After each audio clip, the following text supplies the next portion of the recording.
Court ruling about the Padmanabha Swami temple was an iconic one.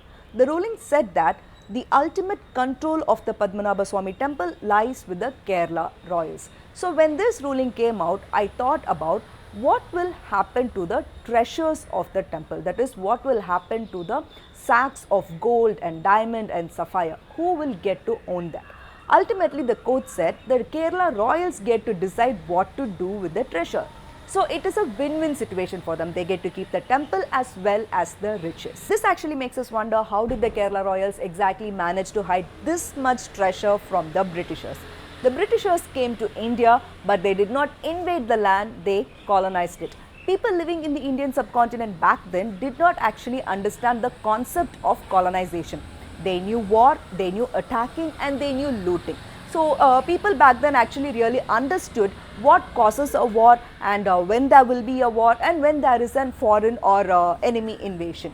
So to them, these Britishers would have looked like foreigners coming in for trade, that's all. But slowly they colonized the entire subcontinent, and then they had every other king under their control. The East India Company then started to collect tax from the Indians and cleverly used that money to buy things from Indian traders. So in other words, instead of using money from their own pockets, they acquired the Indian goods from Indian traders for free. It was a scam, a theft on a very grand scale. A report that was released 2 years ago said that, like this, the British scammed nearly $45 trillion worth of goods and money from India. Not enough, they took many statues, royal jewels, and the famous peacock throne too.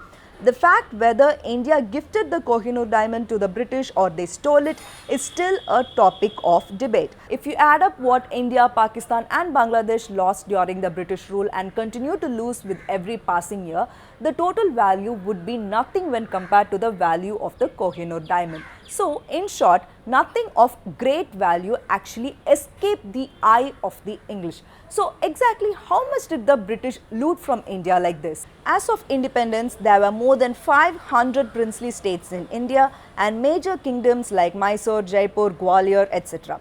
The jewels found in the Padmanabha temple should have been hidden there by the royal family of Travancore to hide from the Britishers. Hiding that much is not possible without giving tribute to the Britishers. Let's just say that the Kerala royals scored up all these riches after paying all their due tributes to the Britishers. If one small princely state had this much wealth, then imagine how much wealth the British would have looted from India, from all the other princely states and kingdoms that were present earlier in India. The entire value of the Padmanabha Swami temple treasure was 1 lakh crore rupees even before opening the final vault. Even if 1/10 the value of the treasure that was found in Padmanabha Swami temple was possessed by 500 other princely states in India, then that value would be around 50 lakh crore rupees, and that is as per current market value. But the ancient jewels and temple jewelry are much more valuable because they fall under the antiques category and their value is far higher. And this estimate is without including the looting that happened right after the 1857 war. In the 1857 war, the Britishers actually demolished several princely states and kingdoms in India, and they took over their treasury.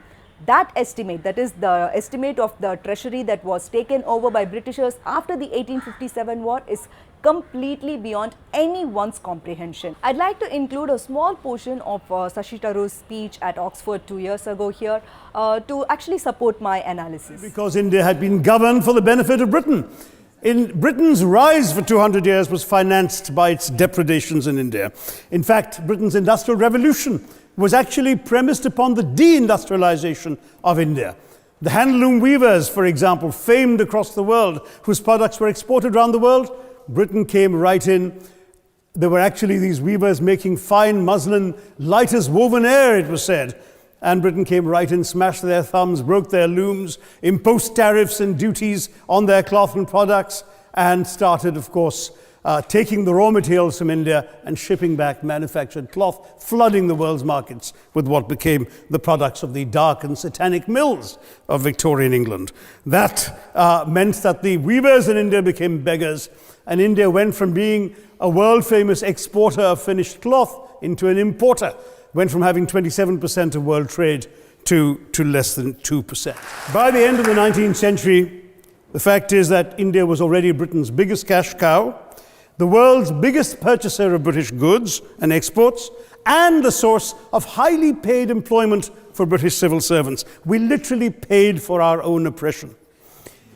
And as has been pointed out, the wealthy Victorian British families that made their money out of the slave economy, 1/5 of the elites of the wealthy class in Britain in the 19th century owed their money to transporting 3 million Africans across the waters. And in fact, in 1833, when slavery was abolished, what happened was that a compensation of £20 million was paid, not as reparations to those who had lost their lives or who had suffered or been oppressed by slavery, but to those who had lost their property. And no wonder that the sun never set on the British Empire, because even God couldn't trust the English in the dark.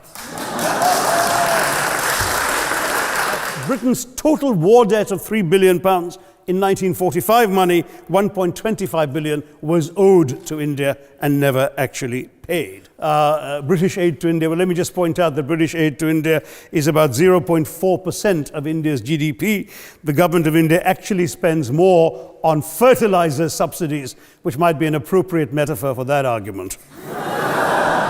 It's been pointed out, for example, the dehumanization of Africans in the Caribbean, the massive psychological damage that has been done, the undermining of social traditions, of property rights, of the authority structures of these societies, all in the interests of British colonialism.